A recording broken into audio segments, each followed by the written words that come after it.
अस्सलाम वालेकुम फ्रेंड्स, कैसे आप सब? I am sure all are fine. This is Mubashar Iqbal Chauhan, advocate High Court. Post arrest bail allow की गई ऑनरेबल लॉर्डशिप्स की तरफ से 489F चेक के मैटर के अंदर। आपको थोड़ी सी प्रोपोजिशन बताता हूं, देन आपको साइटेशन भी बताता हूं। Section 497 PC 489F dishonour of cheque post arrest bail grant of issues of 3 cheques business transaction involvement of huge amount, करोड़ों की अमाउंट थी यहां पर। Investigation complete, petitioner not required for further investigation, offence not following the prohibitory clause.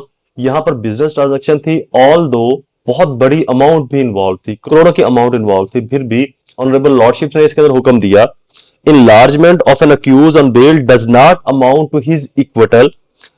If he is guilty, it decide on trial. Rather, instead of being in jail, he is surrendered into the hand of surety who are responsible for his presence before the trial court. Appellant was admitted to post arrest bail. Latest judgement है 2025 की 2025 MLD 373। Honourable lordships ने यह कहा कि bell का मतलब हरगिज उसकी बरियत नहीं है, वो ट्रायल का सामना करके पता चल जाएगा कि ये मुलजम था, गिल्टी था या नहीं था। अगर तो था तो इसको सजा हो जाएगी, अगर गिल्टी नहीं था तो ये बरी हो जाएगा। लेकिन इससे पहले बिजनेस ट्रांजैक्शन का भी इसके अंदर एज आ रहा है कि यहां पर बिजनेस ट्रांजैक्शन थी, बिजनेस का लेन देन था, चाहे बहुत बड़ी अमाउंट थी करोड़ों की।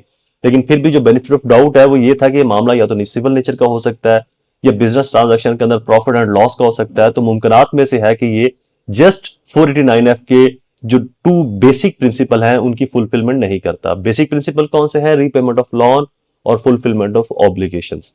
इस प्रिंसिपल के तहत ऑनरेबल कोर्ट ने इस जजमेंट में बेल को अलाउ किया। वीडियो कंप्लीट, दोबारा हाजिर होगा किसी और इन्फॉर्मेटिव वीडियो के साथ। तब तक मुझे अपनी दुआ में जरूर याद रखें। अल्लाह ताला सबका हामी नासिर हो। अस्सलाम।